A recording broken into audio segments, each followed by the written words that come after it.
Hi friends, welcome to my channel. ఈరోజు video tiffin centre style పుట్నాల చట్నీ అండి.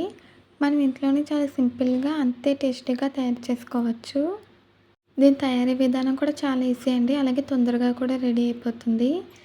ఉదయం లంచ్ బాక్స్ అడిగి ఉన్నప్పుడు ఇలా సింపుల్గా చట్నీ చేసేయండి. రుచిగా ఉంటుంది, తక్కువ టైంలో అయిపోతుంది. ఇప్పుడు మనం టిఫిన్ సెంటర్ స్టైల్ పుట్నాల పప్పు చట్నీ ఎలా తయారు చేసుకోవాలో చూద్దామండి. ముందుగా ప్యాన్ పెట్టి ఆయిల్ వేసాను. ఆయిల్ హీట్ అవ్వాలండి. హీట్ అయ్యాక 1 స్పూన్ పచ్చిశనగపప్పు, 1 స్పూన్ మినపప్పు వేసి వేయించాలండి.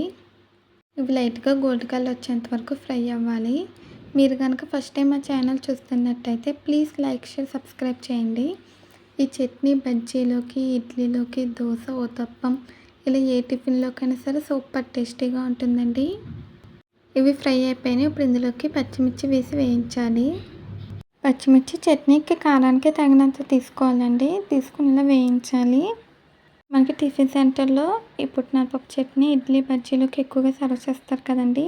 దానికైతే మంచి కాంబినేషన్ అని చెప్పచ్చు. అలాగే దోశ, ఊతప్పంలో కూడా చాలా బాగుంటుందండి. ఇది ఫ్రై అయిపోయింది కదా, స్టవ్ ఆఫ్ చేసాను. చల్లారాక మిక్సీ జార్లోకి తీసుకోవాలండి. తర్వాత కరివేపాకు వేసాను, పచ్చిది వేసానండి. మీకు కావాలంటే ఫ్రై చేసి కూడా తీసుకోవచ్చు. కానీ పచ్చి కరివేపాకు వేస్తే ఒకలాంటి టేస్ట్ వస్తుంది, అది చాలా బాగుంటుంది. తర్వాత వేయించిన శనగపప్పు తీసుకోవాలండి. దాన్ని పుట్నాల పప్పు అని కూడా అంటారు. తర్వాత రుచికి సరిపడా ఉప్పు, కొంచెం వాటర్ వేసుకోవాలి తగినంత. వేసి మూత పెట్టి మిక్సీ పట్టుకోవాలండి. సాఫ్ట్గా పేస్ట్ లాగా మిక్సీ పట్టుకోవాలి.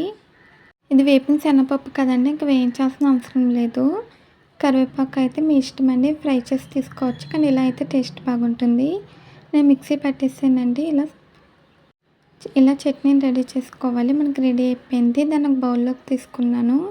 మనకి బయట పలచగానే సర్వ్ చేస్తారు కదండి, అందుకే కన్సిస్టెన్సీ కూడా కొంచెం పలచగా ఉంటేనే మనకి బాగుంటుంది. ఇడ్లీలోకి అయితే పలచగా ఉంటేనే బాగుంటుందండి. మీరు మీ ఇష్టం అండి. కన్సిస్టెన్సీ కొంచెం చిక్కగా తీసుకోవచ్చు, లేదంటే పలచగా తీసుకోవచ్చు. మీడియంగా బాగుంటుందండి. అలాగే పలచగా కూడా చాలా బాగుంటుంది. ఇప్పుడు దీనికి తాలింపు పెట్టుకుందామండి. చట్నీకి పోపుని మరింత టేస్ట్ని పెంచుతుందండి. అప్పుడే మనకి కమ్మగా ఉంటుంది. ఆయిల్ వేసి హీట్ అయ్యాక ఆవాలు, ఎండుమిర్చి, కరివేపాకు వేసి వేయించాలి. పోపుని కలుపుకుంటూ ఫ్రై చేసుకోవాలండి. పోపుని అయితే అసలు స్కిప్ చేయకండి. పోపు వేసుకుంటేనే చాలా బాగుంటుంది.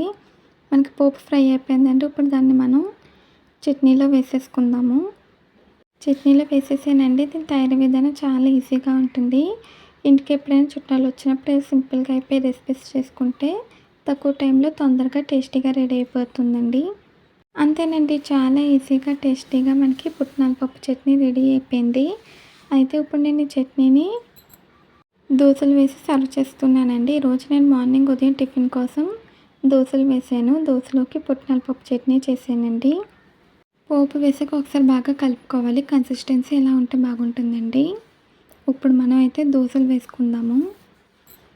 ఇక నేను ఒక గిన్నెలోకి దోసపిండి తీసి పెట్టుకున్నానండి. అందులో ఉప్పు వేసి కలిపి పెట్టాను. అట్లా పెట్టానండి. హీట్ అయ్యాక దోసపిండి వేసుకుని దోశలా వేసుకోవాలి. ఇలా దోశలా వేసాక పైనుంచి ఇప్పుడు కొన్ని ఉల్లిపాయ ముక్కలు వేసుకోవాలండి, సన్నగా తరిగి. తర్వాత కొన్ని క్యారెట్ ముక్కలు వేసాను. మీరు క్యారెట్ తురుముకొని వేసుకోవచ్చు అండి, లేదంటే ఇలా ముక్కలుగా కూడా వేసుకోవచ్చు. మన ఇష్టం అండి, ఎలా అయినా వేసుకోవచ్చు. తర్వాత కొంచెం ఆయిల్ వేసాను. ఇలా వన్ సైడ్ మంచిగా కలర్ వచ్చాక రెండో సైడ్ తిప్పుకోవాలండి. దోశలు ఎప్పుడు కూడా హై ఫ్లేమ్లో పెట్టి వేసుకోవాలి.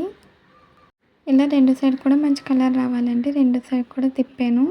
ఇప్పుడు మనకి 2 సైడ్స్ ఫ్రై అయిపోయింది కదా, ఇలా మధ్యలోకి ఫోల్డ్ చేసి ప్లేట్లోకి తీసుకోవాలండి. ఇలాగే దోశలన్నీ కూడా వేసుకోవాలి. ఇప్పుడు నేను ఇంకో దోశ చూపిస్తున్నాను.